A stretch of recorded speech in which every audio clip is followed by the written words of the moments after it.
너굴님 어제 뭐 하셨어요? 어제 회의가 많은 날이라서 네. 회의만 했는데 그 와중에 이제 열심히 PR을 하나 만들어서 네. 보냈거든요. 안 올라가는 거예요. 하루 종일 그랬어요. 하루 종일 안 되더라고요. 그리고 어떻게 우겨 넣었는데 중간에 그리고 이제 리뷰를 요청했잖아요.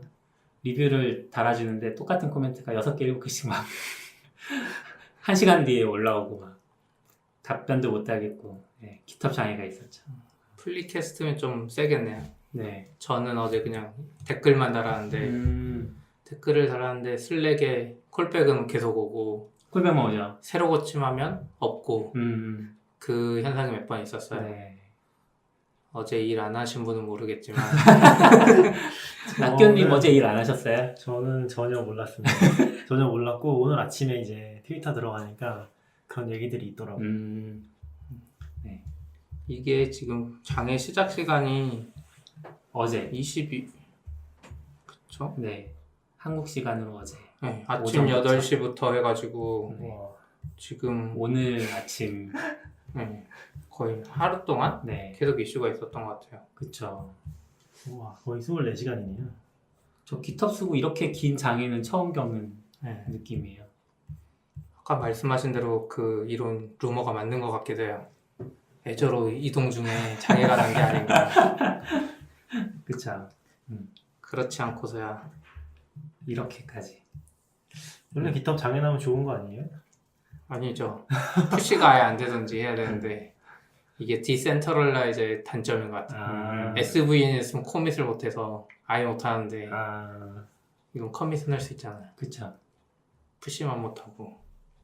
그리고 빨리 PR을 만들어야 내가 일을 했다는 증거를 남기는데 PR을 못 만드니까 나중에 한 번에 푸시되면 얘가 조작했나 이러는 거 아니에요?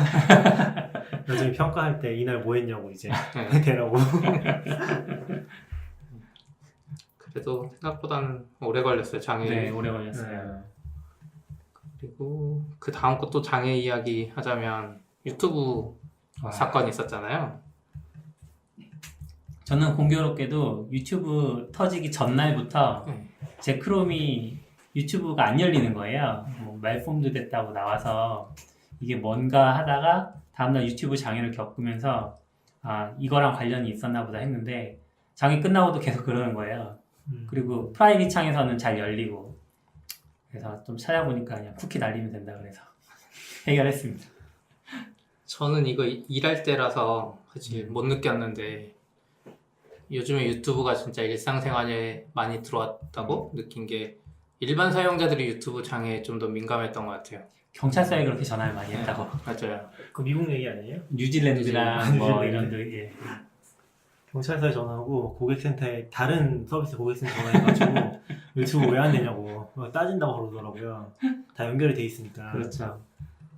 다른 서비스 장애 났으면 이 정도 아니었을 것 같아요. 근데 저도 아예 모르긴 했어요. 이 유튜브 장애였다는 거를. 제가 유튜브를 거의 안 써서 그런 것 같긴 해요. 노동요 안 트세요? 노동요? 모르겠어요. 요새 그 아내가 유튜브 프리미엄 써서 집에서 네. 구글 홈을 연동해서 듣긴 하거든요. 그 외에는 거의 안 쓰니까 네, 그 시간대가 안 맞았던 것 같긴 해요. 장애 시간대랑 네. 저 오전 10시부터 12시까지라 한참 일할 때 그러네요. 또 네. 공교롭게. 큰 서비스들이 이렇게 그리고 링크 주신 것 중에 유튜브 터진 이유가 정말 궁금했어요. 재밌었던 것 같아요. 네. 지금 저희가 팟캐스트 링크에도 남겨드리겠지만 간단히 소개해드리자면 네이버에 검색하면 이제 나오는 거 있잖아요. 라인 프렌즈 이모티콘이 나와서 오늘 아침 10시쯤 유튜브가 안 돼서 답답하셨죠? 저도 앱을 몇 번이나 깔았는데 안 돼서 답답했어요 하고 이모티콘 나오고 그 다음 이제 세계 최대의 비디오 플랫폼 유튜브는 언제 시작해서 뭐 인수되고 이런 대단하네요 하고 이제 남녀노소가 즐기는 컨텐츠가 된 유튜브 하루빨리 원인을 찾아서 2번 다시 이런 일이 없었으면 좋겠어요 하고 울고 지금까지 유튜브 터진 이유에 대해 알아본 뭐뭐였습니다 하고 끝이에요. 네. 그래서 이유가 없어. 이 사람들 어떻게 보면 정말 똑똑한 건데 네이버의 검색 퀄리티를 계속 낮추는. 그쵸. 그래서 네이버가 이런 블로그에 조치를 하고 있는지 사실 궁금하긴 해요. 약간 이런 게 많이 커지는 게 결국에 실시간 검색 걸리려고 하는 거 아니에요? 그렇죠. 음. 근데 걸리고 사실 저는 잘 모르겠어요. 일반 블로그였으면 이걸로 애드센스 수익으로 이어지는데 네이버 블로그도 수익이 있긴 하지만 그렇게 크진 않을 것 같거든요. 그래서 이분들의 수익이 궁금하긴 해요. 그냥 뭐 주간이나 월간 방문자 수를 가지고 어디 협찬을 받는다거나 협찬. 광고를 따낼 수 있는 무기가 되지 않을까요? 아, 이거를 그럴 수 있겠네요. 기사 같은 데도 많이 하지 않나 싶긴 해요. 기사는 진짜 많이 하잖아요. 기사에서 실시간 검색 올라오면 바로 기사를 쓰잖아요. 네, 아, 네. 그러면 한 10분 안에 기사가 올라오잖아요. 그렇죠. 근데 아무 내용이 없고 음. 네티즌의 반응들 써있고. 근데 이게 만약 정말 돈이 되면 개발자들이 이거 자동으로 돌릴 수 있지 않을까요? 이모티콘 넣고. 이미 있을 것도 같아요. 이미 있을 것 네. 같아요. 아, 그래요? 역시 똑똑한 분들은. 네이버는 특히 그 어뷰징 같은 거 잘 못 잡아서 올해 올라온 그래도 보면은 자기가 어떤 예를 들어 A라는 모델의 차를 가지고 있어서 이거를 검색하려고 뭐라고 해야 되지? 검색을 했는데 다른 차종에 대한 얘기가 나온다던가 그래서 그걸 열어서 소스 코드를 보면은 옛날에 많이 쓰던 방식 있잖아요. 키워드 끼워 넣는 거. 아, 네. 안 보이게 아, 그렇죠. 그런 게 아직도 됐다고 하더라고요. 아. 근데 같은 키워드로 제가 나중에 실험을 해봤는데 안 되긴 했거든요. 네. 이게 고쳐진 건지 모르겠는데 그게 올해 초 글이었으니까 아직도 이제 그런 식의 어떤 SEO 같은 걸 하는 걸 보면은 글자 하얀색으로 만들어 놓고. 네 맞아요. 그 배경색이랑 똑같이 해가지고 근데 네. 지금 구글에서는 SEO 하면은 배경색이랑 전경색이랑 같은 것도 잡거든요. 근데 그거 잡아서 그런 거는 되게 안 좋은 퀄리티로 평가를 하거든요. 네. 그런 거 보면은 너무 좀 뒤처지지 않나? 그런 음. 근데 검색에 있어서만큼은 그런 네. 거 이제 다 무조건 제끼는 게 좋은 것 같은데 아직 그러게요. 아직도 그렇다고 하더라고요. 네이버가 잘하는 건 뭔가요? 네이버 잘하는 거 사람들이 너무 하신 거 원하는 거 아니에요? 검색해주잖아요. 뭐라고요? 유튜브 터진 이유 같은 거 알려주고 구글에 물어보면 안 알려주니까. 근데 한 번 걸리면 아마 그 블로그 거의 사실상 검색이 안 나올 거예요. 네이버는 후조치는 또 되니까. 확실하게 하니까. 근데 문제는 이제 그런 걸 자동으로 잡아야 되는데 컨텐츠가 많아질수록 음. 예전에는 컨텐츠가 많이 없었으니까 잘 됐는데 이제 우리나라 문서도 점점 많아져서 그런 게 필요해진 시점인 것 같아요. 예전에 문서가 없던 시절에는 우선 다 믿어주고 좀 이런 애들 나쁜 애들 걸리면 걔 그냥 평생 검색 안 나오기도 할 수 있을 테지만 이제는 자동화가 필요한 시점인 것 같아요. 그게 좀 어려운 것 같아요. 트위터도 보면은 약간 유행처럼 하는 것 중에 하나가 리트윗이 엄청 많이 된 댓글에 자기가 멘션을 달아가지고 되게 자기가 좋아하는 거 홍보하고 그러잖아요. 근데 거의 아무 의미 없잖아요, 사실은. 근데 그 네이버 같은 데서도 비슷한 게 보이는 게 뭔가 하나 컨텐츠 만들어가지고 엄청 뜬 다음에 갑자기 광고를 다는 거예요. 그런 데들이 있어서 이게 뭔가 싶더라고요. 근데 장기적으로 생각하면 제대로 키우는 게 좋은데 좋은 컨텐츠로 그쵸. 자기 그쵸. 브랜드를 네, 그렇죠. 그런 게 있었네요. 네. 다음 이야기가 깃업도인데 깃업 액션이라고 깃업 유니버스인가요? 지금 하고 있는 행사가? 네, 기탑 맞죠? 유니버스. 거기서 발표한 건데 이거 뭐예요? 저 모르겠어요. 깃허브의 컨퍼런스 아니요. 아니요. 기탑 깃업 액션. 깃허브 액션. 저도 잘 모릅니다. 낙연님이 그나마 설명해 주실 수 있을 것 같아요. 저도 잘 모르는데 제 생각에 저도 최근에 깃허브의 기능들이 엄청 추가됐는데 막 쫓아가보지 않았었거든요. 근데 이거는 워크플로우를 만드는 것 같아요. 예를 들어서 뭐 커밋을 하면은 그 다음에 우리가 CI 같은 거 실행을 했잖아요. 근데 네. 그 실행 자체를 이제 깃허브 쪽에서 바로 트리거를 할 수 있도록 만들어주는 것 같고 거기서 다시 다음 단계에 또 워크플로우로 다음 단계 뭐 작업을 실행한다거나 이런 작업들을 하는 것 같아요. 근데 이제 중요한 거는 정말 재밌는 거는 이 프로젝트의 언어가 HCL이에요. 네. HCL 아시죠?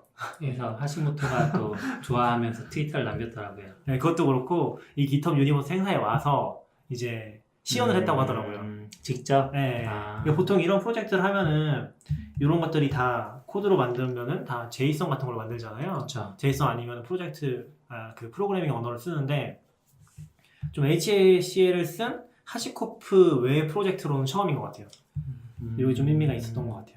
근데 이게 굳이 HCL을 쓴 이유가 있을까요? 아내가 뭐 하시코프 툴 중에 하나인 테라폼 이런 거를 이용하고 있다거나. 그렇진 않을 것 같은데 제 생각엔 HCL이 좀 매력적인 부분이 있는 것 같아요.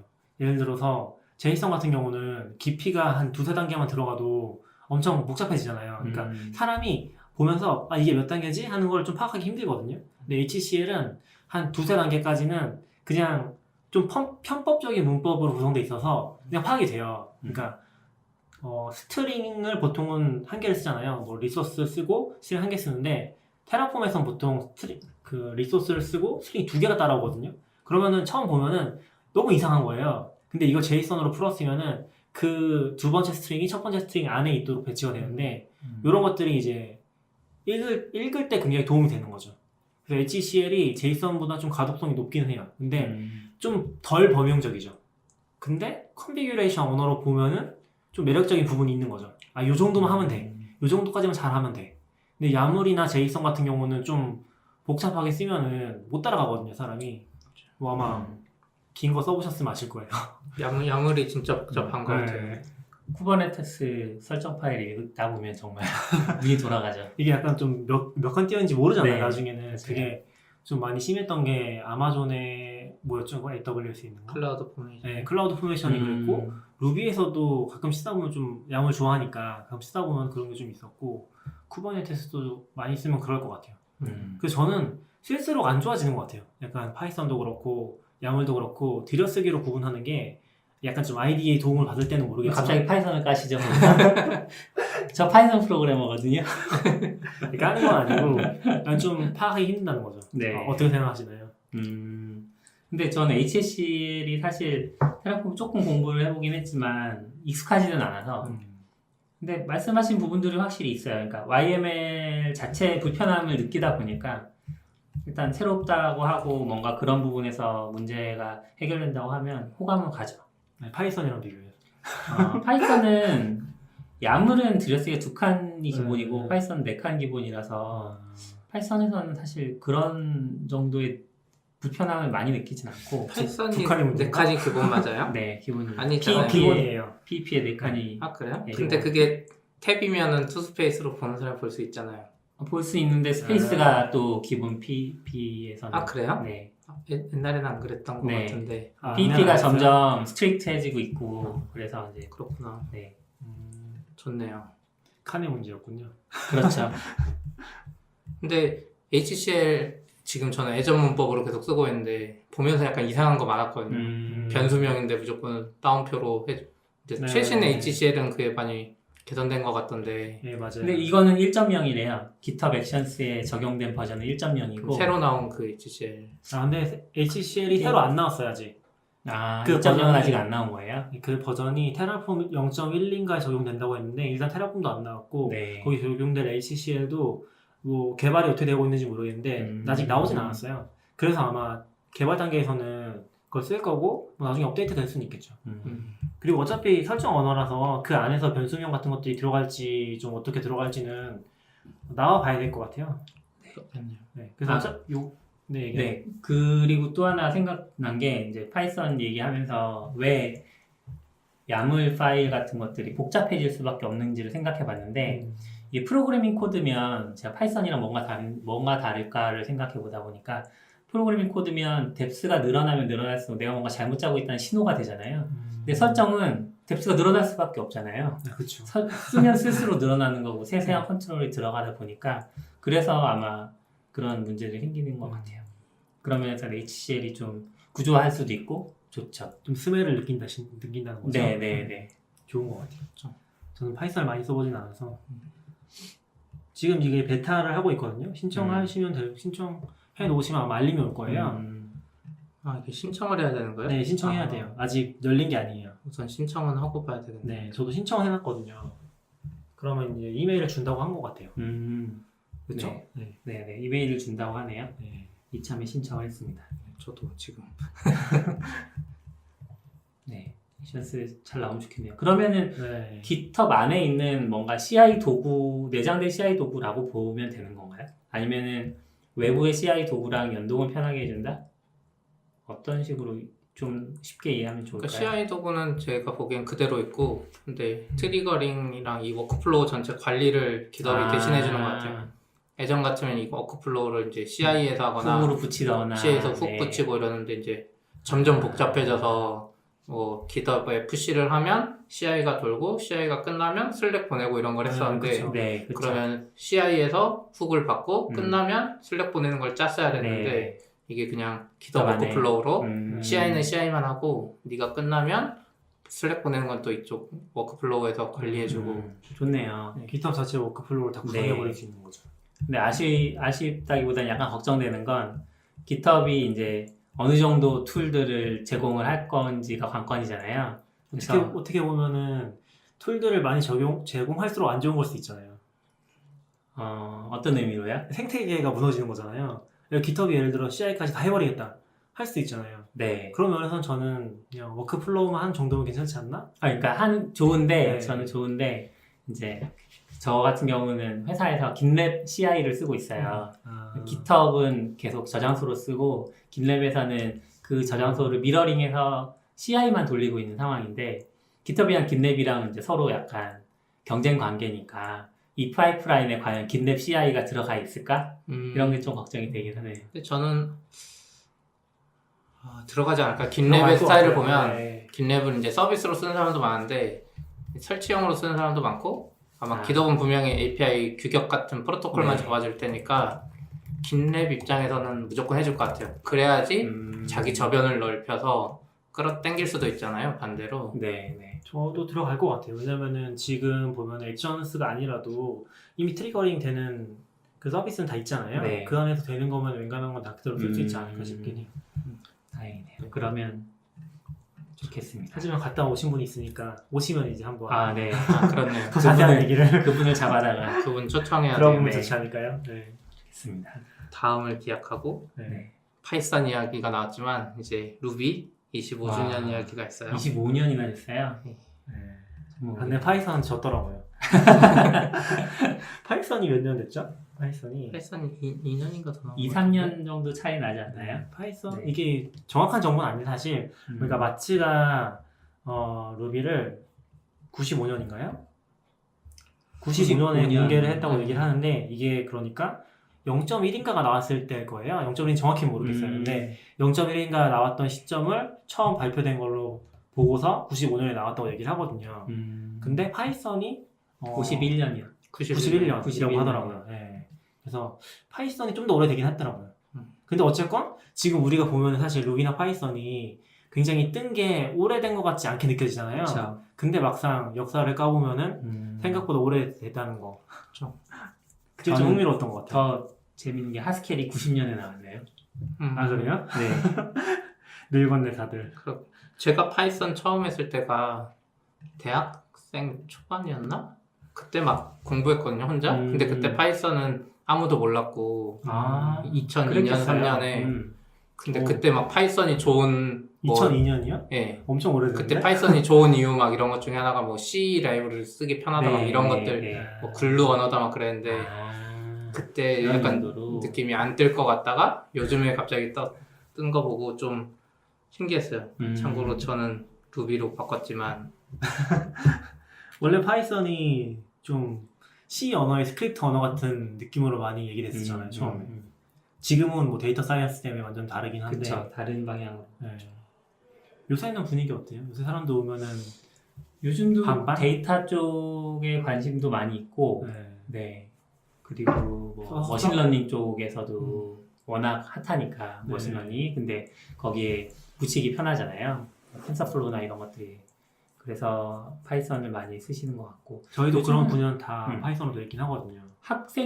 학교에서 파이썬을 배우는 학교들이 점점 늘어나고 아. 있대요. 기본으로. 그러니까 옛날에 C 배우던 걸 대체해서 자바까지 대체했는지 모르겠지만 요즘 워낙 이 프로젝트들을 할 때 웹 프로젝트를 많이 하게 되잖아요. 그렇죠. 근데 이제 거기에 쓸만한 쉽고 적당한 언어로 파이썬이 제일 편한 것 같기도 하고. 그래도 학교 현장은 여전히 자바할 것 같아요. 왜냐면 그 회사들은 이제 학교는 취업시키고 뭐 하려면 큰 회사를 바라볼 수밖에 네, 없는데 네. 뭐 삼성, 네이버, 카카오 이런 데도 처음에 자바만 아니었. 있으니까. 네이버도 초기에는 PHP였는데 2008년에 제가 들어갔을 때 자바 전환하고 있었거든요. 전부 다. 근데 카카오도 보니까 나중에 들어온 처음엔 아니었지만 나중에 자바 전환하고 있고 그래서 취업생들을 위해서는 이제 자바가 빠질 수는 없는 것 같긴 하고 근데 개인적으로는 파이썬이나 자바스크립트나 루비 이런 거 배우는 게 좋은 것 같아요 학생들한테. 그쵸. 왜냐면 흥미가 있고 자바랑 다르게 자바는 설정하다가 다 끝나는 경우가 많잖아요. 좀 온도차가 있는 것 같긴 해요. 이제 학생으로 계시던 분들, 저도 샘플이 많지는 않지만 얘기를 해보면은 주변에서는 아예 뭐 이분은 파이썬 쓰시는 분인데 주변에서는 파이썬을 아예 모르는 경우도 많다고 하고 그래서 학교라든지 어떤 환경의 어떤 그런 차이들 그런 게 굉장히 큰 것 같긴 하더라고요. 그쵸. 실제 실무 나오기 전에는 뭐 스크립트 언어는 거의 아예 안 해봤다거나 아니면은 학교에서 파이썬을 안 쓰는 경우에는 이제 혼자서 이제 PHP 같은 거 하거나 맞아요. 네. 그런 경우도 되게 많은 것 같아요. 오히려 대학교보다 고등학교에서 정보 특성화 고등학교들은 오히려 파이썬 같은 거에 많이 열려 있고 대학들은 이제 교수님들이나 이런 분들이 파이썬 쪽에 마음이 열려 있지 않으면 오히려 학생들도 똑같이 자바 테크만 타게 되는 느낌도 들어요. 그러고 보니까 저 대학생 때 좀 재밌었던 것 같아요. 뭐, 전 대학생 때도 파이썬을 했다 그랬잖아요. 네. 혼자 공부하면서. 네. 그때 이제 프로그래밍 뭐 과제로는 아니면 자바로 하잖아요. 저는 그때 자바를 뭔가 못 하겠더라고요. 파이썬 너무 쉬운데 이 간단한 과제를 왜 자바로 해야 되나. 네. 그래서 교수님한테 다른 언어로 해도 되냐 그랬더니 된다 그랬어요. 그래서 좀 괜찮구나 이 생각 들었던 것 같아요. 그때 자바로 했으면 프로그래밍 포기했을 수도 있어요. 좋은 교수님들이. 네. 저는 자바 수업 포기했는데 저 좀 어렵더라고요. 그리고 이거 성향이 많이 갈리는 거 같아요. 루비 이거 연도 보다가 제가 신기한 거 있었어요.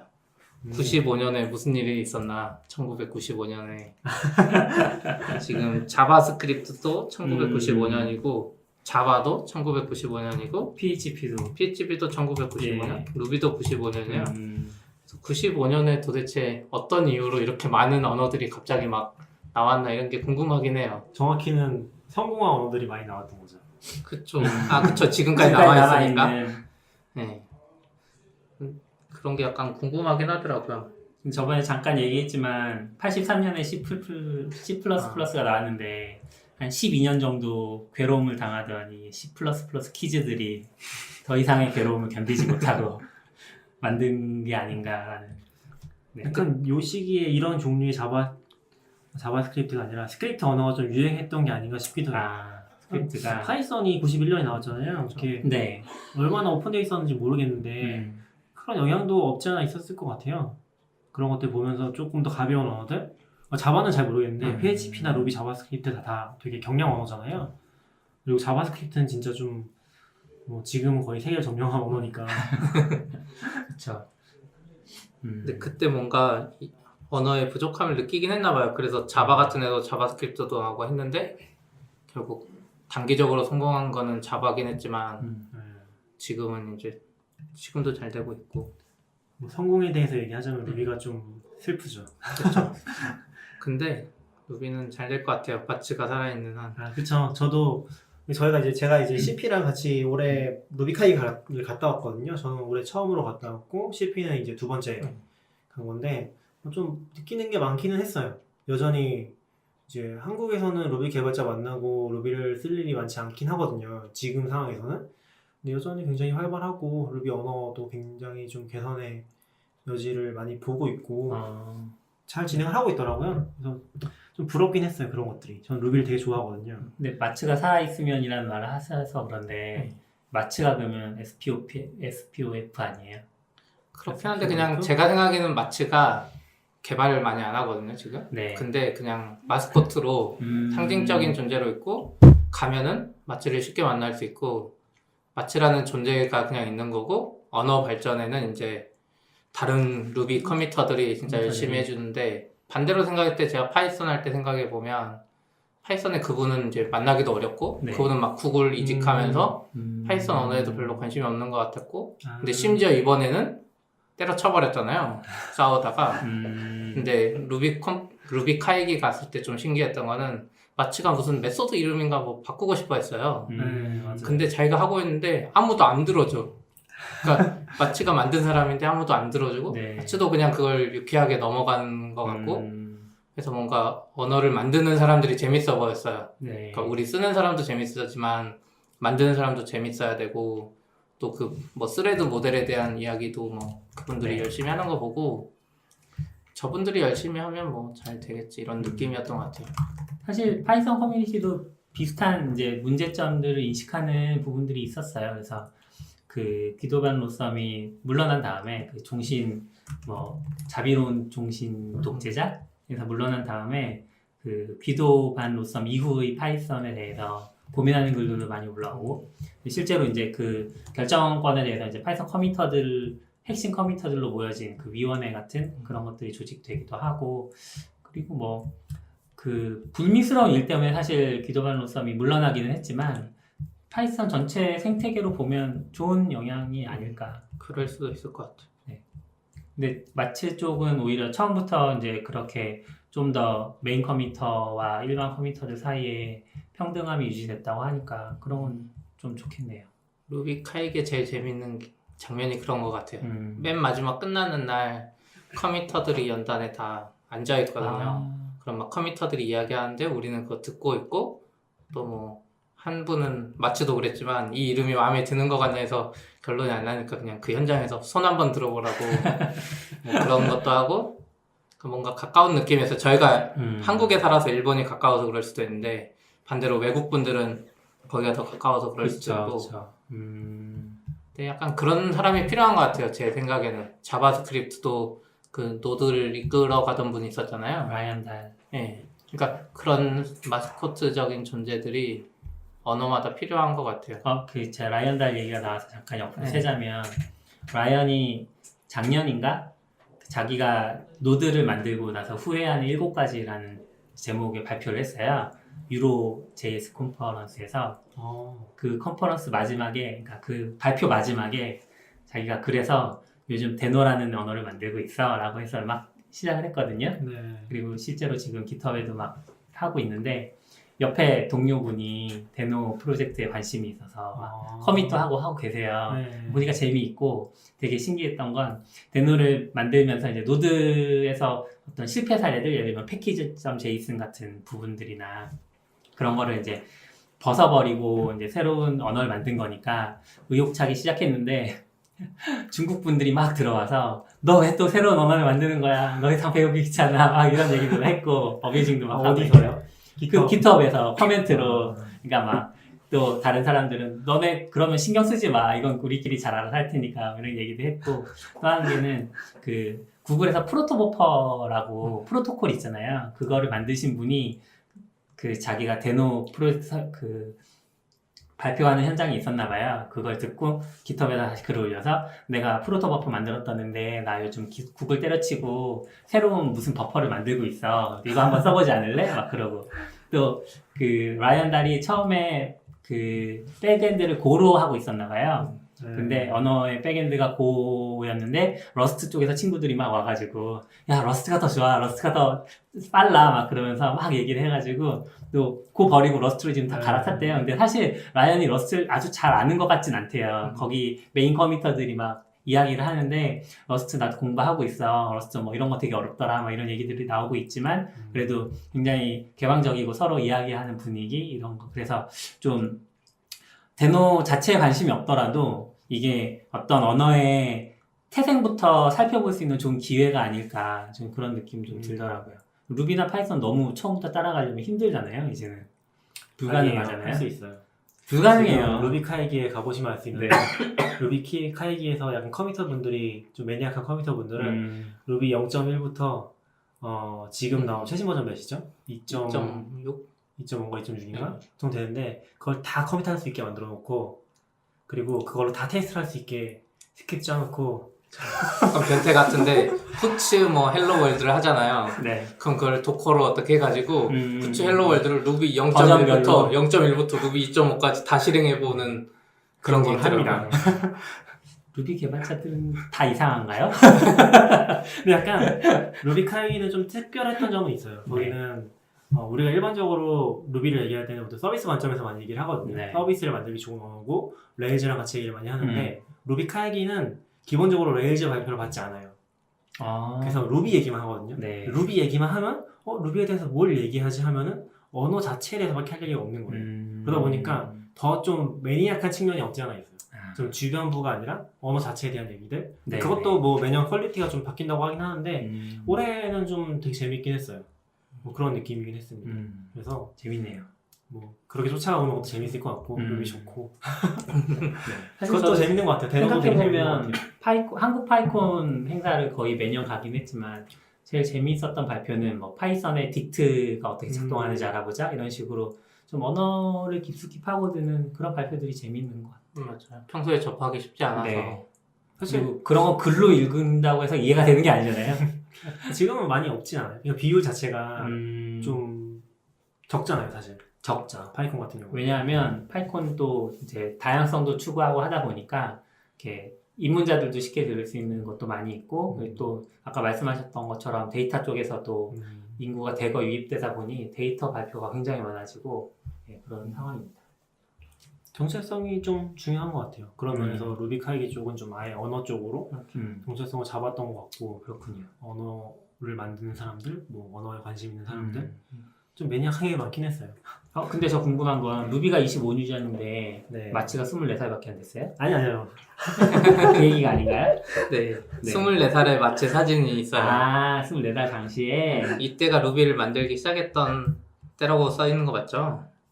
네, 맞네요. 대충 그런 것 같아요. 루비 만들기 시작했을 때 지금 그랬군요. 링크를 네. 못 찾아서 완전 다른 얼굴이고 진짜 24살 풋풋함이 느껴져요. 풋풋한 우와. 네, 애기도 있는데 마츠 24 마츠 있는데 얼굴 아시죠? 아, 그럼요. 네. 그 네. 한국에 비슷하게 생긴 분 한 분 계시잖아요. 맞아요. 한국에 마치 한 분이 있는데 근데 이거 연도를 보면 93년이라고 돼 있긴 해요. 그러니까 이때부터 생각은 와. 했나 봐요. 개발 중이었을 거예요. 0.1 공개한 게 아마 95년이었을 거예요. 그래서 사실 그 시점을 잡는 게 너무 어려운 것 같아요. 기준이 다 다르니까. 예를 들어 뭐 1.0을 기준으로 잡을 거냐. 근데 뭐 네. 1.0을 10년 동안 할 수도 있잖아요. 그게 어려운 것 같더라고요. 마치도 대단한 것 같아. 24살 이때쯤에 이러고 했다는 게. 근데 역시 이런 거 보면 어릴 때 뭘 해야지 이러나 봐요. 나이 들면 들수록 결혼하고 이러. 근데 마치는 결혼 빨리 했나 봐요. 저 사진. 그러네요. 네. 일본도 결혼이나 이런 문제들이 있다고 들었던 것 같은데 93년이면 괜찮을 때일까요? 마츠가 예외이지 않을까요? 아. 93년이면 되게 오래되긴 했죠. 그리고 네. 지금 더 많이 올라가겠죠. 한국이나 비슷하게. 네. 여기 잠깐 좀 첨언을 해보자면 깃헙에서 보면은 조금 이제 루비 유저로서 루비스트로서 마음이 아픈 부분이 좀 있긴 해요. 2012년 걸 보면은 네. 루비가 2위였거든요. 이게 사람들이 잘 모를 수도 있어요. 왜냐면 루비가 전성기가 있었다는 사실을 사람들이 잘 몰라요. 특히 지금 같은 경우는 루비를 또 많이 안 쓰니까. 근데 지금 원래 루비가 아니라 깃헙이 루비로 만들었었잖아요. 그쵸. 그래서 엄청 많이 밀어줬었고 음. 잘 됐어요 사실. 아마 요거 좀 더 연도로 올라가면은 루비가 1위였을 시절이 있을지도 몰라요. 지금 자바스크립트가 1위고 루비가 2위인데 거의 뭐 압도적이거든요. 루비, 자바, PHP, 파이썬 쭉 가는데 네. 보면은 액티브 리파지터리가 파이썬이 6만 개고 루비가 8만 7천 개예요. 차이가 꽤 나죠. 그래서 이렇게 잘 될 때가 있었다는 거죠. 근데 지금 요 데이터가 2014년까지밖에 없긴 한데 2014년만 봐도 이미 루비가 많이 내려갔어요. 한 5등? 6등까지 내려갔는데 사실 이게 내려간 건 아니에요. 왜냐면 깃헙 자체가 엄청 컸거든요. 깃헙 자체가 2012년 이후로 그쵸. 보면은 많이 컸죠. 그냥 미친 듯이 컸어요. 그리고 그때부터 이제 개발자들이 귀해지기 시작했고 그걸 봤을 때 루비가 아까 2012년에 8만 개 정도였는데 액티브 리포지토리가 지금 2014년 4분기에 13만 개거든요. 준 게 아니에요. 다른 애들이 많이 된 거죠. 그러니까 루비도 지금 성장세가 죽었다고 보기 좀 애매한 것 같은데 그냥 현상 유지 정도를 하고 있는 것 같아요. 근데 이제 레일즈만 해도 처음에 깃헙 할 때 깃헙 스타 1위나 뭐 이런 거 다 1위가 무조건 레일즈 레파지터였거든요. 그렇죠. 레일즈로 만들어졌고 깃헙이 그러다 보니까 레일즈나 루비 관련된 프로젝트는 다 많이 넘어와 있었고 그 다음에 이제 자바스크립트나 이런 거 그리고 이제 점점 다른 데 있던 애들도 점점 넘어왔던 것 같아요. 통계만 그 전 통계가 있었으면 더 재밌었을 텐데 아, 분명 1등이던 시절이 있었거든요. 더 긴 거 보면 네. 있을 거예요. 저 봤던 거 같긴 한데. 네.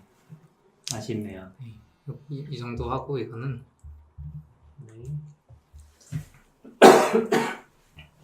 네. 이제 개발 이슈를 살짝 넘어가나요? 그럴 것 같아요. 뭐 또 있을 수도 있는데 우선은 카카오 카풀하고 네. 카카오에서 내놓은 카카오 모빌리티 레포트라는 게 있거든요. 음. 매년 내놓는 거. 이제 카풀은 워낙 이슈가 많긴 한데 카풀 이야기보다는 사실 저는 카카오에서 내놓은 카카오 모빌리티 리포트가 좀 좋았어요. 어떤 점이 좋으셨나요? 카카오 모빌리티 리포트를 보면 택시가 잘 안 잡히는 이유에 대해서 그러니까 카카오는 데이터가 있잖아요. 이제 여기 읽다 보면 저도 정확하진 않은데 전체 택시 기사의 한 80% 이상은 다 카카오 택시를 쓰는 것 같아요. 이제 네.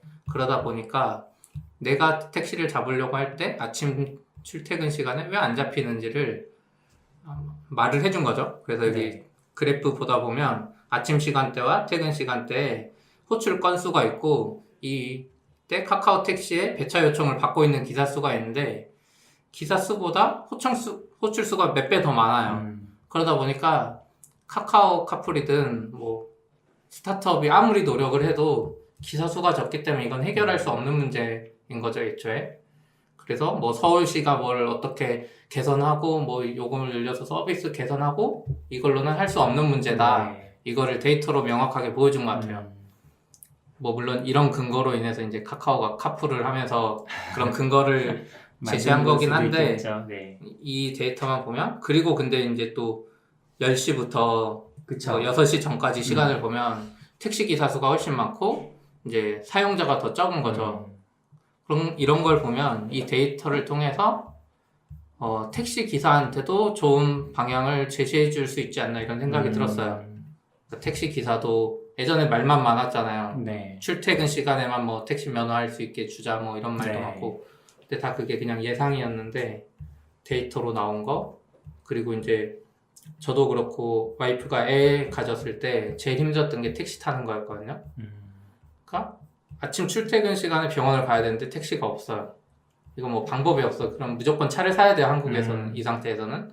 그리고 비가 와요. 비가 오고 눈이 오고 그러면 또 움직이기 힘든 분들이 있잖아요.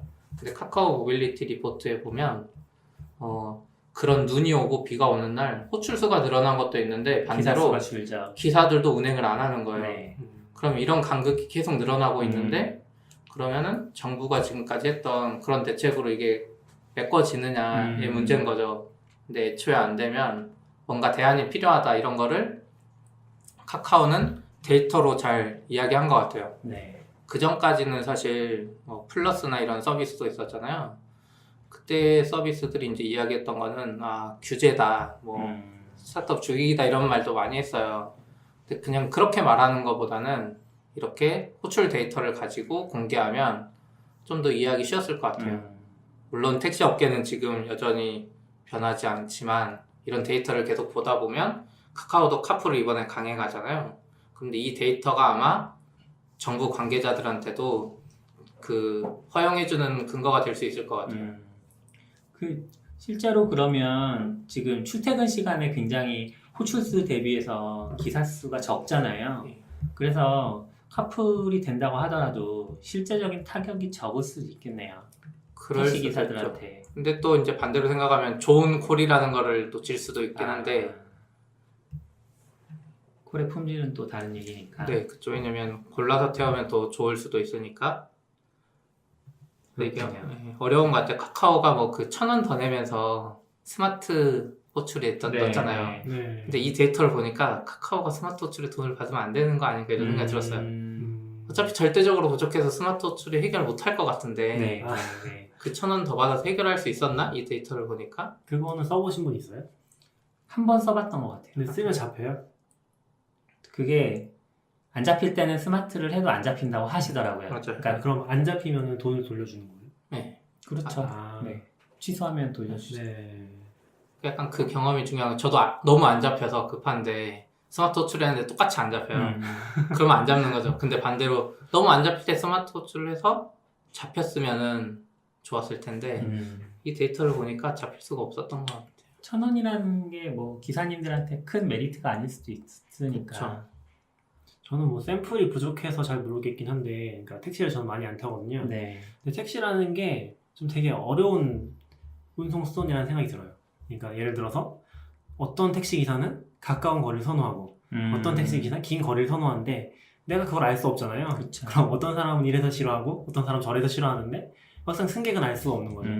물론 뭐 그 이외에도 승객에 대한 태도라던가 그런 문제들이 계속 얘기가 있었는데 약간 택시의 퀄리티 컨트롤이 거의 안 된다는 느낌이긴 해요.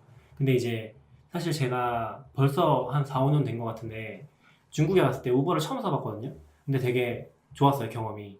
일단 처음에 중국 갔을 때는 제가 중국어를 아예 못하니까 택시를 탈 때 너무 힘들었거든요. 근데 택시는 아니지만 어쨌건 그 위치를 다 앱에서 찍은 다음에 돈도 결제 안 해도 되고 그러니까 돈은 신용카드로 결제가 되니까 자동으로 가는데 그런 경험이 너무 좋았거든요. 근데 한국에서는 이제 그런 경험이 없을 뿐더러 택시에 대한 대안 자체가 없는 거죠. 대안이 필요하긴 한데 역시 이제 이게 사실 일자리 문제랑 엮여 있는 거잖아요. 그래서 함부로 말은 못하겠지만 확실히 어떤 개선의 여지가 어디에 있나? 그런 포인트를 서로 못 잡는 것 같아요. 요번에 타다가 나왔는데 저는 안 타봤지만 주변 분들은 되게 평이 좋아서 그러니까 만약에 택시 기사님들한테 강제할 수는 없겠지만 그런 교육들을 통해서 승객을 대하는 태도나 뭐 쓸데없 말 시키지 않기만 해도 사람들의 스트레스 지수가 확 줄어들잖아요. 그러니까 그런 부분들을 통해서 택시 품질 자체가 개선이 되면 또 그 부분도 많이 좀 우리한테도 도움이 되고 택시 기사들한테도 도움이 되지 않을까. 쉽지 않지만 쉽지 않죠. 네. 네. 모빌리티 리포트 또 이야기하자면 여기 좋은 데이터들이 많아요. 그러면 40대 택시 기사와 60대 택시 기사의 시간대별 근무 현황이 나와요. 네, 그렇죠. 그래서 다르죠. 60대 분들은 저녁 퇴근 시간 되면 그냥 퇴근하세요. 근데 40대는 늦게 출근해서 네. 새벽까지 일하고 이런 데이터도 나오고 그래서 전 처음에 뭐가 있을까 했는데 생각보다 좋은 데이터가 많았어요. 그리고 또 이건 택시는 아니고 모빌리티라서 대리운전 이야기도 나오는데 카카오 대리운전에서 월 제일 많이 번 분이 자기가 실제 가져가는 수익이 500 몇만 원이더라고요. 최대 수익이. 그래서 그거 보고 좀 놀랐어요. 네. 근데 저는 잘 모르는데 모빌리티는 이제 그러니까 연원이 어떻게 되는 거예요? 어떤 서비스인 거예요? 카카오 모빌리티는 카카오티라는 그 서비스예요.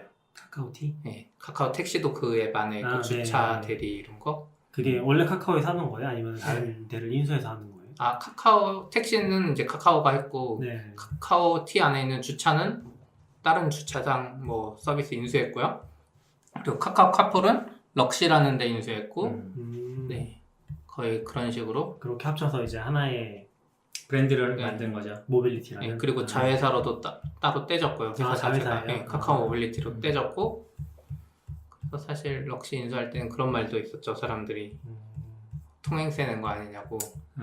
스타트업 인수 안 하고 그냥 들어가면 그쵸, 욕먹을 그쵸. 수도 있는데 그쵸. 그때 럭시도 어쨌든 잘하고 있었고 카카오가 잘한 것 같아요. 그러니까 통행세 문제가 아니더라도 카카오가 큰 회사라고 해도 개발 인력도 부족하고 했을 테니까. 근데 사실 카풀이랑 택시랑은 컨셉이 좀 다르잖아요. 그게 이제 어떻게 엮이는 거예요? 그거죠. 내가 택시를 못하면 카풀 써야 되잖아요. 근데 그 앱 안에서 한 번에 할 수 있는 거죠. 이제 나중에 되면 내가 호출할 때 우버 같은 경우를 했잖아요. 우버 XL 뭐 이런 게 있잖아요. 네. 근데 그냥 내가 목적지만 정하면 택시로 가든지 카풀로 가든지 사용자 입장에서. 네, 사용자 입장에서는 같으니까 결국 네. 장기적으로는 맞는 것 같아요. 음. 근데 주차랑 대리는 이제 약간 다른 개념이긴 한데 적어도 카풀과 택시는 엮여져 있는 게 맞는 것 같아요. 이제 미국은 뭐 우버를 탈 때 택시 탈 때 막 나누겠지만 한국에서는 그게 돼 있으니까 좀 신기한 것 같아요. 왜냐면은 보통 우버는 택시에 대한 대체제라고 얘기를 많이 하잖아요. 왜냐면 그걸 뭐라고 했죠? 공유경제라고 하나?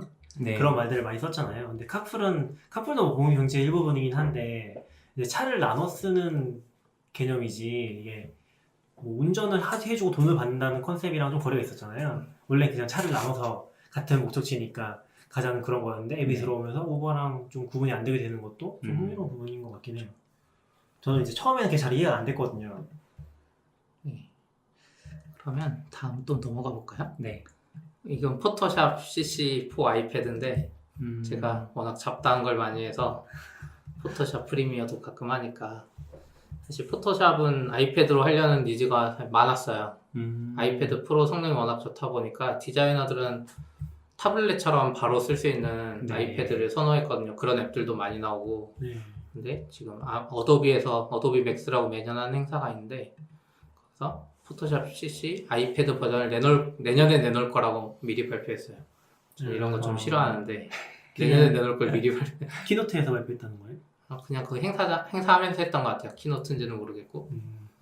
근데 이거 약간 좋은 게 기존의 포토샵 아이패드 버전은 다 작은 포토샵이 아니었어요, 사실상. 근데 이건 진짜 포토샵의 모든 기능을 다 제공하고 레이어 개념 다 있고 심지어 그 PSD 파일을 그대로 편집할 수 있어요. 여기서 편집하는 거 저기서 편집하고 바로바로 되는 거죠. 그리고 여기 이제 그 개념 중에 하나가 그 PSD 파일의 개념을 좀 바꿨어요. 기존에는 프록시 방식이라 그래서 PSD를 미리 약간 캐싱하고 있다가 이걸 편집하고 수정하면 이걸 통째로 업로드했거든요. PSD 파일이 100메가면 100메가를 통째로 어쨌든 미리 캐싱할 수는 있지만 다 통째로 업로드했어야 되는데 이번에 포토샵 CC 아이패드 하면서 클라우드 PSD라는 걸로 내부적으로 바꾸고 있나 봐요. 그래서 중분 부분만 업로드하고 다운로드하고 이런 개념을 적용한다고 하더라고요. 네. 좀 신기했어요. 안 써봤지만 많이 좋아지군요. 이건 그냥 제가 관심 있는 뉴스라서 써봤습니다. 다음 거는 이건 그냥 넘어갈까요? 네, 잘 몰라요. 저도 잘 몰라요. 네. 그리고 한글날 배포된 무료 폰트들이라는 이제 기사가 있어서 브런치 글이 있어서 제가 링크 해봤습니다. 이것도 이제 제가 유튜브랑 이런 거 많이 하다 보니까 기존에 웹 할 때보다 컨텐츠 만들 때 이 폰트에 대한 느낌이 더 다르더라고요. 그러니까 미국이나 영국, 그러니까 영어나 일본어 쓰다 보면 폰트로만 컨텐츠를 이쁘게 만드는 경우가 많았거든요. 기본으로. 근데 한국어는 그런 게 많지 않았는데 이번에 예전에 네이버가 시도한 이후부터 이런 게 많아지는 것 같아요. 기업들이 무료 폰트를 제작하는 거. 지금 써있는 게 빙그레 따옴체, T랩 신형체, 이건 어딘지 모르겠네요. 여기 어때 잘난체, 우한 형제들은 또 한나체, 에어라는 걸 나눴고 한돈닷컴 한돈체, 넷마블체, 베스킨 라빈스체, 다운 폰트 이런 것들이 있네요. 기업 입장에서 서체를 만들어서 공개한다는 건 어떤 의미일까요? 그걸 잘 모르겠어 사실. 저는 거의 100% 브랜딩이라고 봅니다. 브랜딩? 사실 이게 저도 배민 그 시체들 있잖아요. 네. 그런 것들이 뭐 올해는 아니지만 미리 공개됐었는데 그리고 가끔씩 써봤어요. 근데 그걸 써보면서 느끼는 거는 사실 점점 쓰고 싶지 않게 되는 것 같아요. 왜냐면은 이게 배민의 브랜딩에서 사용하는 서체인 거잖아요. 네. 그런 이미지가 각인될수록 그렇게 내가 쓰는 게 맞지 않다는 생각이 좀 계속 들게 되더라고요. 이게 잘 파고들어서 사람들이 쓰게 되는 서체가 되기는 좀 쉽지 않은 것 같아요. 그런 거보다는 그냥 이제 그 회사의 브랜딩을 나타낼 때 이 서체를 딱 보면은 배민 건지 알잖아요. 사실 네, 지금 네. 너무 홍보 잘 해놔서 그런 걸 목표로 하는 거죠. 그래서 전 좀 브랜딩이라고 보고 사실 일반인들이 쓰기에 적합한 서체인가는 잘 모르겠어요. 전 좀 그런 생각이 들어요. 쓸수록. 패러디 페이지 만들기는 참 좋잖아요. 그럴 수 있죠. 네. 사용자 입장에서. 근데 저는 이번에 되게 재밌었던 것 중에 하나가 제가 이번에 너울님한테 하시코프 미더 배너를 한번 만들어 달라고 요청했었거든요. 그걸 하면서 하시코프에도 그 브랜드 아이덴티티라고 하나요? 네, 그 네. 브랜드 BI를 다룬 PDF 파일이 있어요. 그걸 보는데 엄청 자세히 설명이 되어 있더라고요. 그래서 거기도 이제 보면은 자기네 로고를 쓸 때 사용한 서체에 대한 정보 같은 게 다 나와 있어요. 물론 거기는 이제 직접 만든 서체는 아니긴 한데 그런 부분에서 타이포그래피가 기업의 정체성을 정의하는 데는 굉장히 중요한 포인트가 아닐까? 라는 생각이 들긴 했습니다. 당근마켓은 서체가 있나요? 없어요. 아직은. 디자이너분이 지금 아마 직접 썼을 거예요. 그 포토샵으로. 네, 사실 이게 힘든 게 한국에서 이런 시도를 하기 굉장히 힘들긴 네. 해요. 이게 최근에 와서 한 것 자체가 원래는 아마 비용 대비 효용이 안 나오는 그런 작업이라서 왜냐면은 2350자나 몇 잘 만들어야 되잖아요. 그쵸. 그게 거의 표준적으로 사용되는 네. 서치 안에서의 한글 폰트, 한글 글자 개수인데 2350자를 만들면 일단 격이 떨어지죠. 맞아요. 뭐 브렉이라고 하나요? 그런 네. 거 못 쓰고 일단 제한이 크기다 보니까 11,000 제가 몇 자인지 정확히 안 나는데 그 정도를 다 써야 돼요. 근데 폰트 디자이너가 11,000자 정도를 만들려면은 최소한 거의 한 명이 하면은 1년 이상 네. 매달려 있어야 되는 네. 작업일 거예요. 그 일관성을 맞추고 그쵸. 그 글자를 우리가 지금 조합형으로 폰트 만드는 경우가 거의 없기 때문에 11,000자를 다 써야 되거든요. 그런 작업을 하는 거는 진짜 엄청난 노가다라고 할 수 있죠. 네. 네. 근데 반면에 영어는 진짜 쉬워요. 영어는 많이 해봤자 한 500자? 기호 같은 것도 다 포함해가지고 그래서 엄청 그 저변의 차이가 크긴 해요. 여기서는 뭐 자기네 폰트 하나 만들겠다 했을 때 물론 디자인이라는 게 이제 그 노가다 작업만 포함하는 게 아니긴 한데 어쨌건 실제로 만드는 작업 자체가 훨씬 과정이 네. 간소한 거죠. 네. 그런 면에서 그 다음 이슈인 한글 컬러 폰트? 아, 대단하신 것 같아요. 전 이거 보고 컬러 폰트라는 게 되는지도 몰랐고 네, 저도 처음 네, 봤어요. 지금 텀블벅에서 이 이벤트 그 뭐라 그러죠? 모집을 하고 있는데 벌써 142%까지 달성했거든요. 크라우드 펀딩? 네, 네, 크라우드 크라우드 펀딩. 펀딩. 한글 최초의 컬러 폰트 색동 저고리체. 전 이거 보면서 사실 개발자로서 이해를 못하겠어요. 이게 되는 건지. 저도 잘은 모르겠지만 폰트상의 스펙이 되게 많긴 하거든요. 그러니까 폰트 스펙이라고 해야 되나? TTF나 OTF 쪽 보면은 굉장히 많은 스펙들이 있고 예를 들어서 영어에서 어떤 특정한 글자들 사이에 자간을 조정한 스크립트 같은 것도 있어요. 심지어 그게 폰트 안에 정보로 들어가 있어요. 근데 문제는 그걸 해석할 수 있는 곳에서만 그게 제대로 표현이 되는 거죠. 그래서 폰트를 지원하는 게 보통은 이제 OS단에서 지원하니까 웬간한 건 다 되긴 하는데 아마 그런 것 중에 하나가 아닐까 싶긴 한데 자세히는 모르겠어요. 그래서 실제로 이 프로젝트 들어가서 보면 TTF 형태나 OTF 형태의 폰트로는 컬러를 할 수 없고 아 그래요? SVG 형태로만 SVG 가능하다고 폰트를 쓰는 써 거구나. 있어요. 예. 네. 그래서 모든 OS나 애플리케이션에서 지원이 되지는 않지만 뭐 지원되는 툴들이 꽤 있더라고요. 그래도 일러스트레이터나 포토샵 같은 경우 그리고 인디자인이나 쿼 뭐 이런 스케치, 어피니티 디자이너 이런 애들 다 지원하고요. 신기한 건 이제 크롬은 지원 안 하는데 예정으로만 돼 있는데 마이크로소프트 엣지가 지원을 하고 있어서 신기했어요. 제 얘기는 완전 헛다리 짚은 거였네요. 아 정말요?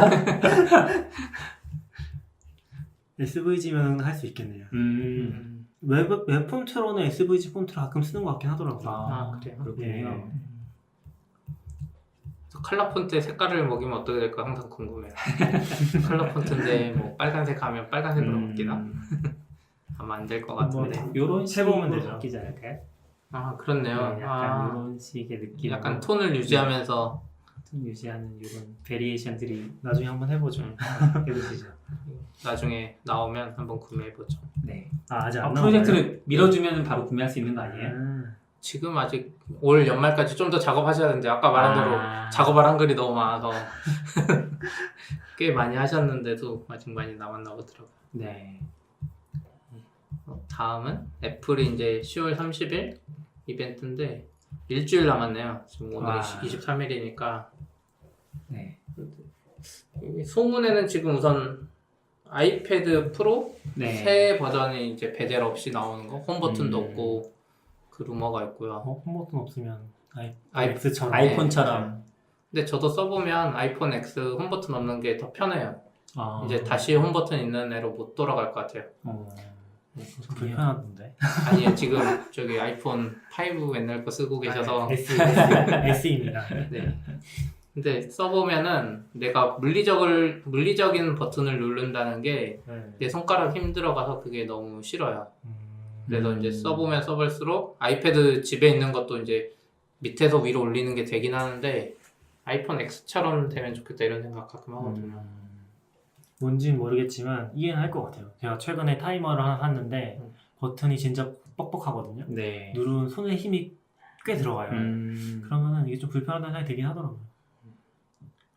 또 소문에 뉴 맥미니 네. 뉴 맥미니. 맥미니가 지금 안 나올 것 같아요. 업데이트된 게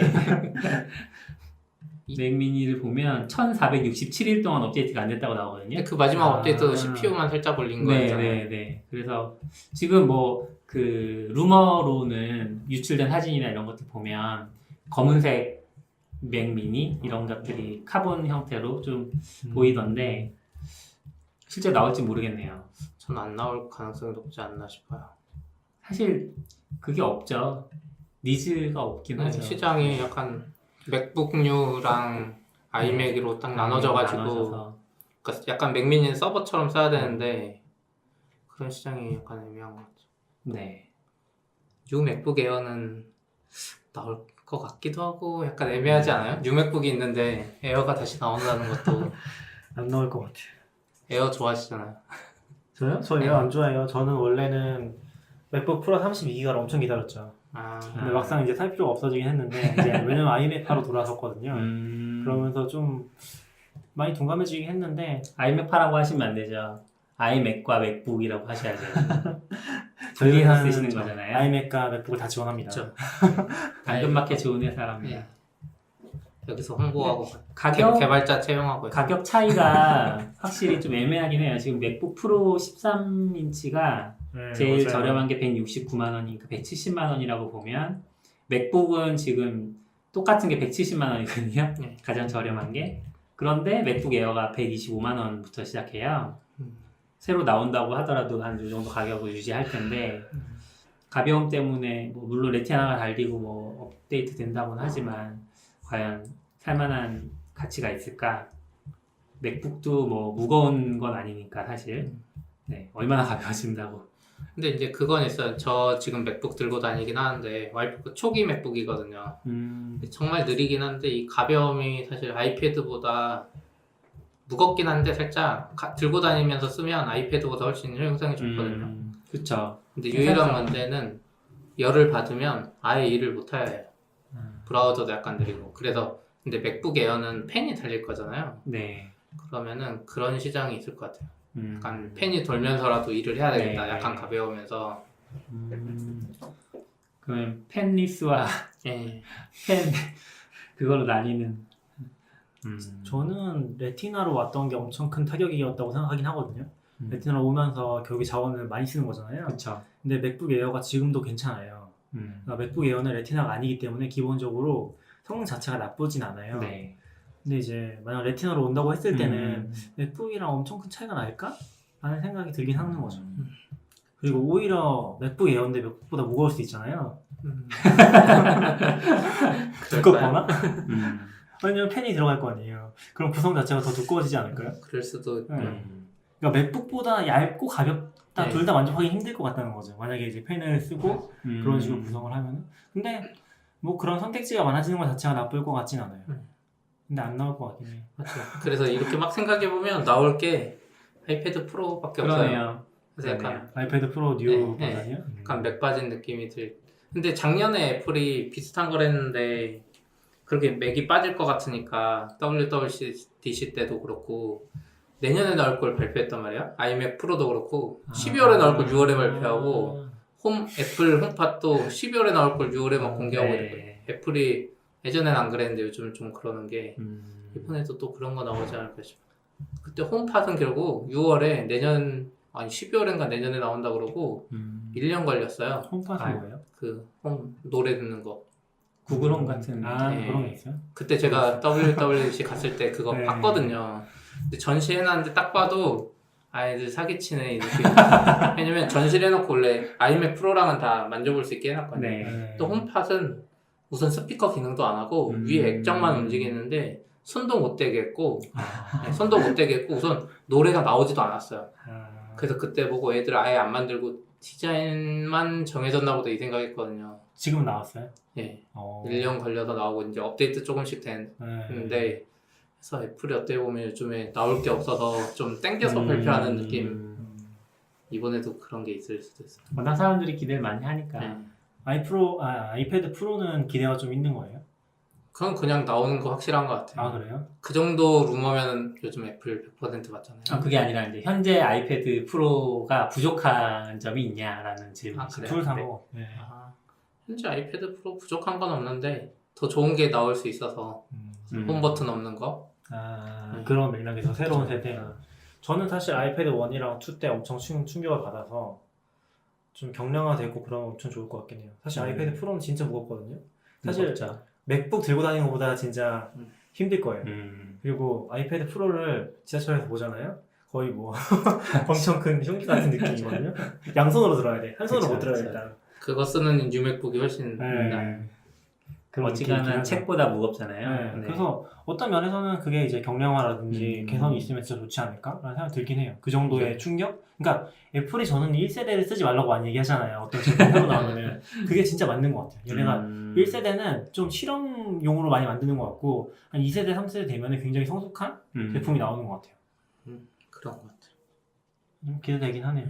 그냥 사실 요새 저는 뭐 밤새 듣거나 하진 않아서 그렇죠. 다음 거 넘어가자면 네. 연결된 걸 수도 있는데 킨들이 페이퍼화이트를 새로 나눴는데 이 방수 기능이 돼요. 그래서 이거 약간 혁신적인 것 같더라고요. 진짜로 방수 이제 레벨은요? 생활 방수가 아니에요? 생활 방수보다 조금 좋았던 것 같은데 기사를 제대로 안 봤는데 근데 이게 진짜 꿈꾸던 그 이북이었던 것 같아요. 욕조에서 책을 볼 수 있고 그 뭐죠 비치에서 볼 수 있는 사람들이 다 그런 생각을 했지만 사실 조심스럽게 다뤄야 되잖아요. 그렇죠. 근데 이제는 진짜 그럴 걱정 없이 욕조나 뭐 이런 데서도 맘대로 쓰고 책을 읽을 수 있어서 좋을 것 같지만 한국에는 없다는 거. 나와보면 리뷰가 나오겠죠. 내가 욕조에 나왔더니 작동하더라. 고장나더라. 그렇죠. 근데 고장 안 나겠죠. 지금 여기 기사가 안 나와있나요? 그럼 제일 마지막에 네. 페이퍼 화이트는 그 바트, 그러니까 목욕통이나 풀장에서 깊이 들어가더라도 살아남을 수 있다. 뭐 이런 식으로 그래요? 얘기가 되네요. 원래 그 등급이 있는데 샤워할 때도 읽을 수 있다. 네, 등급이 있는데 그 얘기가 없네요. 그러게요. 아 여기 일본 거에 나오네요. IPX8 상당의 IPX8. IPX8이 뭔지 모르겠어요. 방수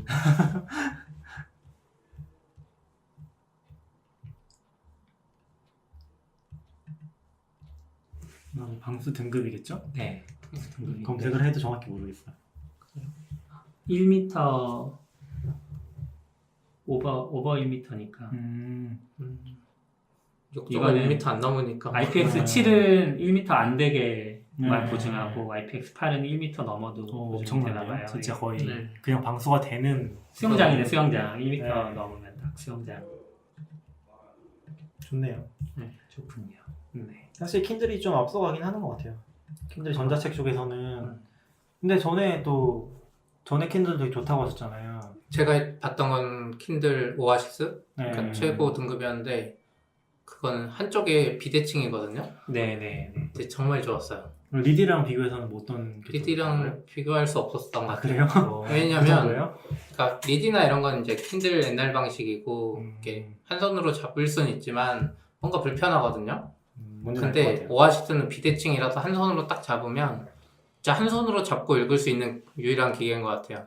다른 애들은 한 손으로 잡아도 이렇게 팔을 쫙 받쳐서 뒷판을 잡는 건데 네. 옆에를 잡고 볼 수 있다는 게 그게 정말 좋아요. 왜예요? 이게 그만큼 가볍고 일단 이쪽에 공간을 더 비대칭으로 만들어준 거죠. 이렇게 꾹 잡을 수 있게. 한 손으로 이렇게 잡고 읽는 거예요. 네. 책 읽을 때도 한 손으로 읽을 수 있잖아요. 그쵸. 근데 이제 손이 안 그런 네. 근데 일반적으로 이렇게 대칭으로 만들면 이쪽을 잡으면 액정이 닿거나 네, 이러니까 뭔지 알 것 같아요. 안 좋은데 이제 걔는 그래서 이쪽 손으로 잡으면 이쪽으로 화면이 돌고 이쪽 손으로 잡으면 이쪽으로 화면이 돌아요.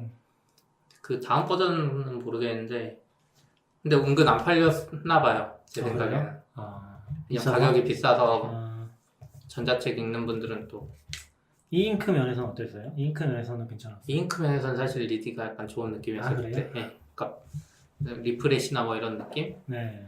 근데 이잉크는 크게 문제가 안 됐던 것 같긴 해요. 새로 나온 거는 그런 비대칭 모양은 아닌 것 같긴 한데. 네, 이거는 아니에요. 이건 약간 낮은 버전? 오아시스는 아니고 그럼 이제 킨들 오아시스의 페이퍼 화이트가 나올 수도 있겠네요. 그건 아닌가? 그거의 방수 버전이 나올 수 있겠죠. 네, 오아시스의. 아. 네. 근데 안 나오지 않을까 싶기도 하고요. 킨들은 한글 지원은 잘 되나요? 한글 책을 안 받아봐서 그때 아, 개발 사정 몇 개만 다운받았는데 여기 일본어는 잘 나오는 것 같은데 네, 일본은 진출에 있어서 그러니까 네, 그쵸. 한글 부분이 제일 한글은 좀 없어요. 없다고 보시면 돼요. 그렇군요. 네. PDF 한글 책을 굳이 거기서 마켓에서 만드시는 분이 있으면 볼 수 있을 것 같긴 네, 한데 네. 몇 개 있어요. 네, 근데 그게 아니면 이제 볼 게 없죠. 기본 콘텐츠가 없으니까 되더라도 의미가 없는 거죠. 스티브 잡스나 뭐 스타트업 바이블 그렇죠. 스타트업 네. 바이블 있죠. 아, 지금 보니까 오아시스가 9세대고 페이퍼 화이트가 10세대네요. 세대명이네요, 이게. 페이퍼 화이트에서 옛날 오아시스 모양 같은 게 나오면 그럴 수 있겠네요. 아, 그렇네요. 네. 그럴 것 같아요. 아마존이 빨리 진출해서 그러게요. 책을 킨들로 보고 싶어. 일본어 없어. 제가 일본어 잘했으면 영어나 킨들로 봤을 것 같아요. 아, 근데 저는 좀 어렵긴 하더라고요. 왜냐면 저는 일본어 하잖아요. 그래서 영어랑 일본어 킨들을 이 둘 다 필요해요, 사실. 왜냐면 하나 로그인이 안 되거든요.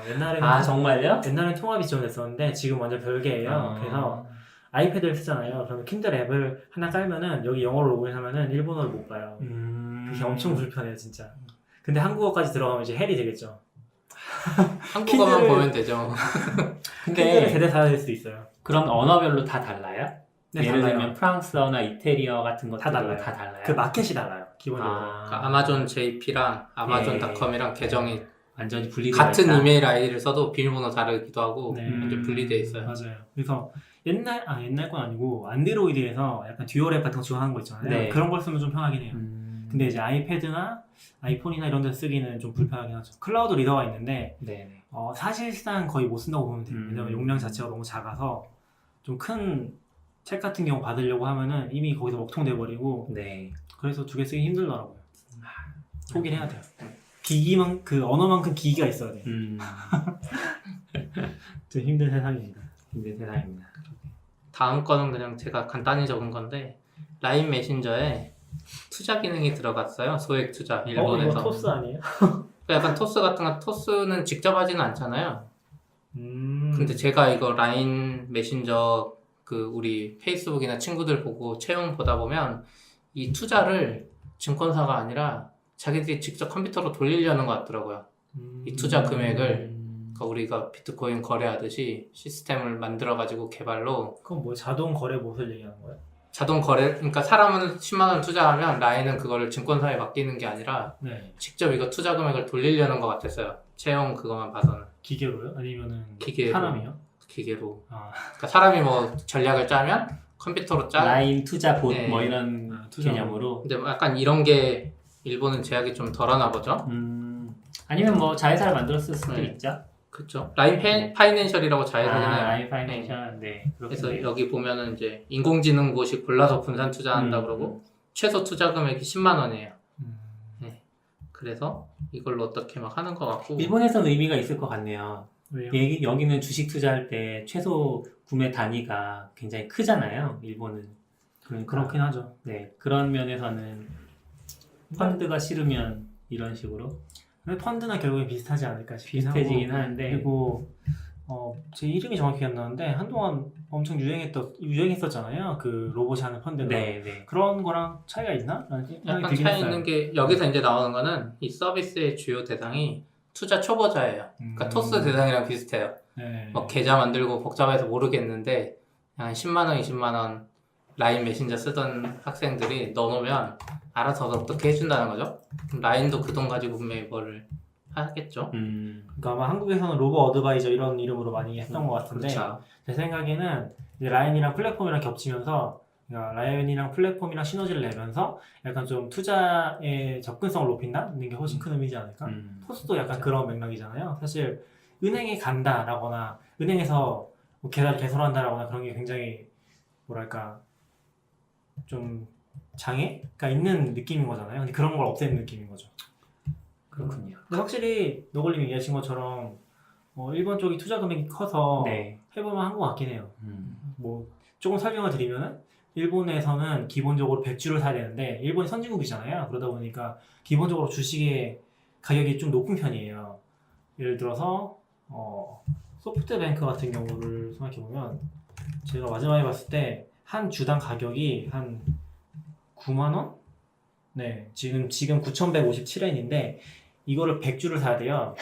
1,000만 원 사야 네, 1,000만 원 필요하네요. 네, 이 정도 기본이고 더 많은 데는 1억씩 사야 돼요. 아, 또 보통 이제 무인양품 같은 데가 한 3, 4천만 원 필요하고 그러다 보니까 일반인이 사기가 쉽진 않아요. 보통 투자를 하더라도 3, 4천만 원이면은 웬만큼 돈이 크지 않으면은 밸런싱이 다 깨져버리거든요. 그렇죠. 그래서 쉽지 않은 부분이긴 하죠. 이런 거 보면 같은 라인이어도 일본에서 하는 거는 좀 더 공격적으로 하는 것 같아요. 카카오도 얼마 전에 카카오 뭐 증권 관련돼서 뭐 인수한다고 뭐 있었던 것 같은데 카카오 스톡 말고요? 그냥 진짜 증권회사를 아, 네네네. 그런 걔네는 근데 이거 비슷한 증권사랑 묶어서 뭐 네. 네.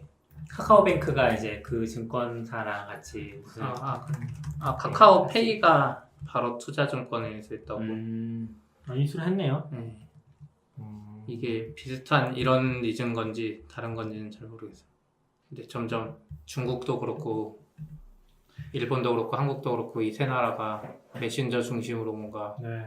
이루어지는 것 같아요.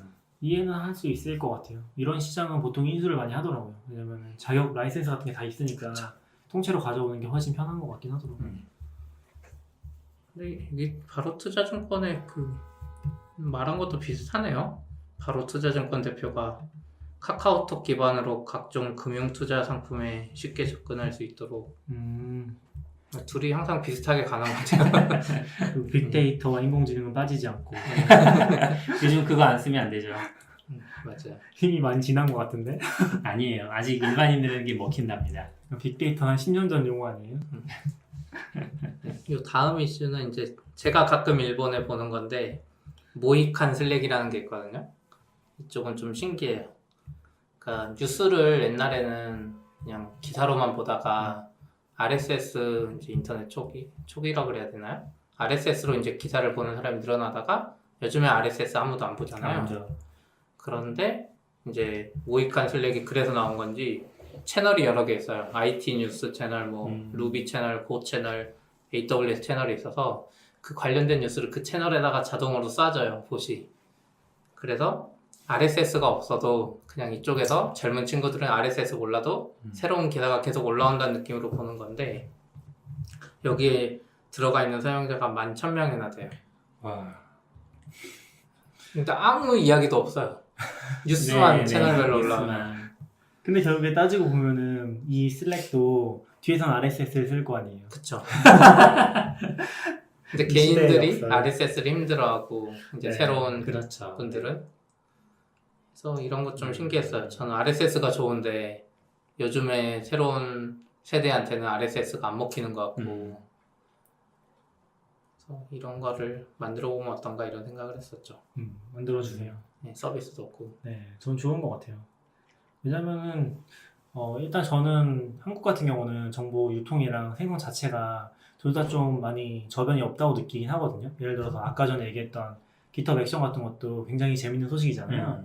보통 이런 기사가 나오면은 이런 기사라기보다 이런 이벤트가 있으면은 일본에서는 거의 바로 올라오거든요. 그런 얘기들이 뭐 좀 더 자세히 써준 사람도 있고 네. 대충 이런 게 나왔다고 쓰는 사람도 있고 한국에서는 아직 찾아보니까 구글에 걸리는 글이 하나도 없어요. 한국어로 검색을 해보면은 그래서 이런 게 결국에는 없는 이유 중 하나가 유통 채널이 없기 때문이기도 해요. 왜냐면은 GitHub 액션에 나왔다는 뉴스 썼는데 아무도 아무 의미 없잖아요. 맞아요. 그래서 둘 다 잘 돼야 되는데 뭐 나쁘지 않은 시도지 않을까? 근데 결국에 그게 잘 안 돼 있으면 또 이런 서비스가 안 먹힐 수도 있는 거죠. 컨텐츠 찾아야 돼. 무슨 한국 개발자 블로그 모아놓은 기덥이 있었잖아요. 아 맞아요. 그거 보다 보면 좀 신기했어요. 나 이런 블로그 한 번도 본 적 없는데 이런 글 은근 많더라고요. 그러니까 그분들이 쓴 좋은 글도 잘 안 퍼졌고. 네. 옛날에 비슷한 서비스가 하나 있지 않았나요? 얼블로그. 얼블로그. 블로그나 이제 개발자는 다음 DNA. 뭐 이런 거. 네네. 근데 다 망해가지고. 네, 그렇죠. 그러니까 저는 그게 망했는데 요즘 시대에 다시 잘 될 거라고 생각했거든요. 일본의 그 하테나 블로그 보면서 네. 걔들은 자기 블로그도 모으지만 외부 블로그도 모으는데 일본에서 블로거들 하는 분들 보면 수익을 위해서 무조건 넣어야 되는 것 중에 하나가 하테나 네. 쪽이에요. 근데 일본도 분명히 그게 부침이 있었는데 다시 뜨는 거 보면 그리고 한국도 제 생각에는 요즘 네이버가 힘들어지는 것도 한글 컨텐츠가 많아지다 보니까 구글에서 검색이 잘 되거든요. 그쵸. 예, 그래서 약간 이런 시대가 다시 온 거 아닌가 이런 생각을 했어요. 많아졌나? 많아졌어요. 제가 그 얼마 전에 블로그 글 쓴 거 보면 네. 주차장 찾을 때 그냥 역삼역 주차장, 뭐 강남역 주차장 이렇게 찾거든요. 네. 그럼 예전에는 당연히 네이버 블로그에 있었어요. 근데 이제는 클리앙이나 뭐 파리쿡이나 이런 커뮤니티가 크다 보니까 그런 글이 있는 거예요. 네. 그 커뮤니티에. 근데 구글 검색이 돼 있고 그럼 구글은 자기들의 검색 능력을 발휘해서 그거를 첫 페이지에 보여주더라고요. 근데 네이버는 막 블로그 보여주고 웹사이트도 있었는데 네이버에서는 그 똑같은 글을 찾을 수는 있었는데 네이버 웹사이트 섹션에서 네. 두 번째 페이지에 있었어요. 그래서 예. 네이버가 뷰를 밀고 있는 거 아니에요? 그럴 수도 있는데 뷰. 모바일에 가면은 블로그 카페가 통합돼가지고 뷰라는 해놨는데 정확히 모바일 그 블로그 카페가 아니라 블로그 카페에다가 웹사이트들도 막 섞여 있어요. 약간 통합 페이지를 만들었거든요. 근데 뷰라고 하면 아무도 이해할 수 없잖아요. 네. 근데도 그걸 엄청 밀고 있더라고요. 그래서 한글 콘텐츠가 많아질수록 네이버도 약간 위기인 게 이제는 진짜 구글하고 검색 엔진으로서 붙어야 돼요. 네. 그전에는 네이버 그 안에서만 해도 충분히 좋았거든요. 네. 근데 이제는 한글 콘텐츠가 많아질수록 역설적으로 네이버도 노력해야 되는 것 같더라고요. 그런 건 재밌네요. 그리고 이제 마지막으로 마지막이에요? 거의 마지막이긴 하죠. 팟캐스트 이야기인데 제가 팟캐스트 원래 옛날부터 하고 싶었거든요. 네. 그 리빌드 들을 때도 그렇고 지금 이 블루 예티 마이크도 거의 6년 전에 산 거예요. 팟캐스트 하고 싶어서. 근데 지금까지 안 쓰다가 가지고 왔는데 6년 동안 준비한 팟캐스트. 그쵸. 이제 시작하신 거군요. 저는 장비가 없으면 우선 시작을 못 하기 때문에 6년 전에 장비를 사고 근데 이제 계속 생각만 하다가 또 갑자기 하게 된 게 우선 여기 나기훈님이 같은 회사에 있어서 좀 네. 이야기할 수 있었고 너굴님도 관심 많으실 것 같아서 우선 사람이 필요했고 그리고 아프리카가 팟캐스트를 오픈했어요 드디어. 예. 근데 아프리카는 사실 저는 좋다고 생각하거든요. 그 컨텐츠 생성자들한테 수익을 나눠줘요.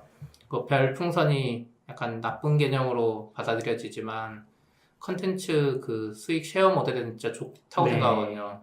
별풍선 쏘는 거 아무렇지도 않잖아요. 그럼 지금까지 팟빵에서는 뭐 후원이라는 애매한 개념이 있다가 아프리카는 그대로 들어왔기 때문에 좋게는 봐요. 성공할지는 모르겠지만. 팟캐스트에도 별풍선 기능이 있다는 거죠? 그쵸. 그럼 팟캐스트도 실시간으로 하는 걸 주로 하는 거예요? 아니에요. 지금 그건 아니에요? 안드로이드 앱만 나왔는데 네. 파일만 올릴 수 있어요. 네, 실시간 녹음 기능 나중에 만들 거라고 하는데 네. 그럼 별풍선은 어떻게 주는 거예요? 듣다가 그냥 주는 거예요? 네, 그냥 그 BJ한테 주는 거. 근데 보통은 아프리카는 원래 실시간성이 굉장히 강했잖아요. 근데도 잘 될 거라고 보시는 거예요? 우선 별풍선을 쏘는 거라는 것 자체를 거부감이 없을 거다 이 생각을 하는 거죠. 그걸 쓰는 유저들은? 네, 이미 별풍선 쏜 사람들이 네. 많이 쏘는데 팟캐스트라고 그 별풍선 쏘는 거에 거부감이 없을 거다. 그리고 이제 만약에 별풍선 원래는 리액션이 중요하거든요. 네. 쐈을 때 리액션. 그렇죠, 그렇죠. 근데 그게 사실 그 다음 화로 이어질 수도 있죠. 한 회 동안 쏜 거를 그 다음에 이야기해 줄 수도 있으니까 뭐 그거는 다양할 것 같은데 우선 BJ들 위주로 처음에 시작하는 것 같아요. 네. 유명 BJ들 위주로. 그럼 아무나 할 수 없는 거예요? 아니요, 할 수는 있어요. 근데 이제 유명 BJ들을 우선 끌어다 모으는 거죠. 그래서 그분들이 리액션 어떻게 하나 보면 도움이 될 수도 있고 그리고 팟캐스트 시장이 꽤 커요. 지금 스타트업들이 많이 들어있거든요. 스푼 라디오랑 그리고 NHN 엔터의 파티랑 그리고 팟빵이랑 네. 이렇게 팟캐스트 시장이 약간 한국에서 핫해졌어요. 뜬 거는 김어준 때문에 네. 꽤 오래전에 네. 떴지만 팟빵으로 계속 버티다가 이제는 사업적인 모델을 보는 것 같아요. 외국에서도 마찬가지고 그래서 팟캐스트가 좀 뜰 것 같아서 그리고 제가 요즘에 차 사가지고 차 몰고 다니면서 팟캐스트 생각이 더 많이 났어요. 미국에서도 그 팟캐스트 차 운전하면서 많이 듣는다고 하거든요. 네. 한국도 저는 차 운전을 많이 한다고 생각하기 때문에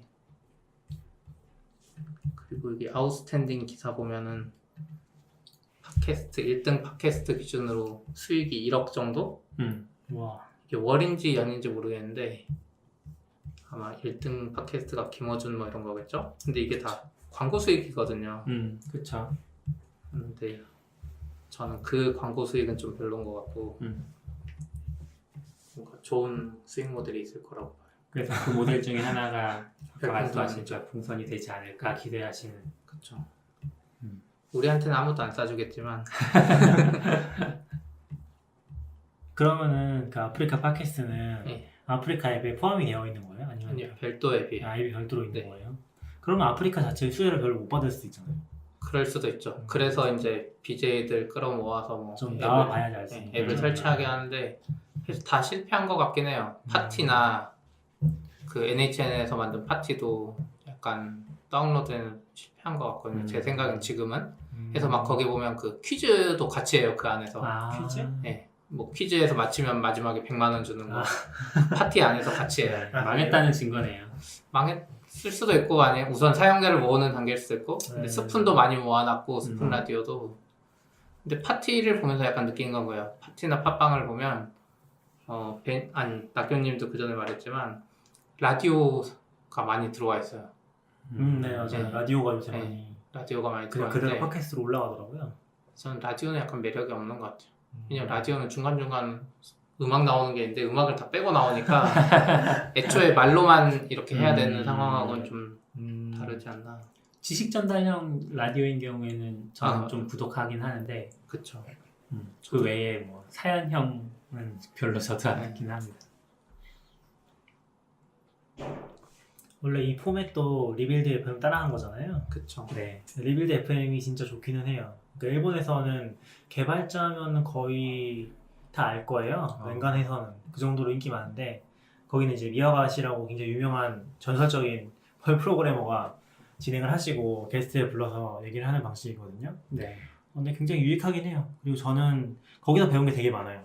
여기 이제 굉장히 뛰어난 개발자분들 초대를 해요. 미야가시가 아마 실리콘밸리 쪽에 있을 거고 인맥이 되게 넓거든요. 그러다 보니까 다양하신 분들이 오시는데 그 분들이 자기 분야에서 전문적인 얘기들만 좀 풀어줘도 뭐 굉장히 재밌는 것들을 많이 얘기하는 거죠. 그래서 제가 뭐 예를 들어서 제가 2014년에 도커 얘기를 처음 한국에서 막 했었는데 그때 도커 얘기를 하는 사람이 정말 없었거든요. 네. 제가 근데 도커를 처음 들었던 게 사실 리빌드 FM이긴 해요.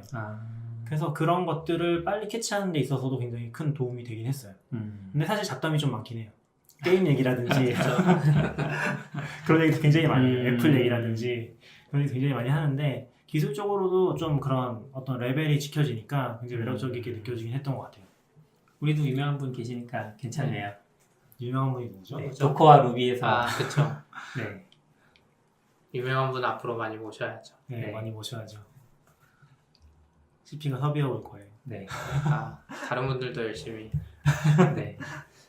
우선 오늘은 여기까지 할까요? 네. 네. 네, 수고하셨습니다. 수고하셨습니다.